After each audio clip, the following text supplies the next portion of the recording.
इस देश का जो संविधान है, इस देश का जो कॉन्स्टिट्यूशन है, वो हमको ही, यानी we have ourselves promised ourselves justice, social, economic and political. Doctor Ambedkar ने कहा कि पॉलिटिकल जस्टिस तो हमने one person one vote one value एक प्रिंसिपल अडॉप्ट करके राजकीय समानता तो लाने की कोशिश की, मगर सामाजिक और आर्थिक जो समानता है वो अगर देखा जाए तो उन्होंने 1950 में कहा था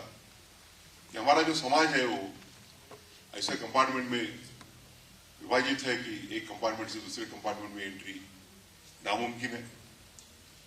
और आर्थिक स्तर पर हमारी जो wealth that is concentrated in few hands, whereas the vast majority of the people find it difficult to have 2 meals a day. और इस विषमता को दूर करके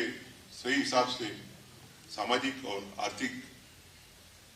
समानता लाना है, इसके लिए हमको सबको कटिबद्ध रहना है। वो फिर एग्जीक्यूटिव रहे या लेजिस्लेचर रहे या हमारी जुडिशरी रहे, we are bound to see to it that the social and economic justice is implemented in true spirit in this country. और इसके लिए हम फिर हमारे वकील बंधु रहे, हमारे वकील भगिनियां रहे या जजेस रहे,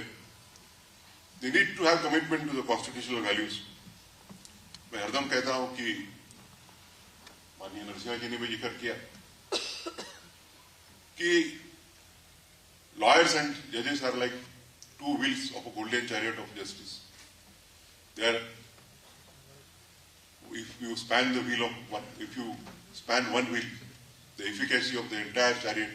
comes to a standstill. और इसके लिए वकील और न्यायाधीशों ने मिलके इस देश के जो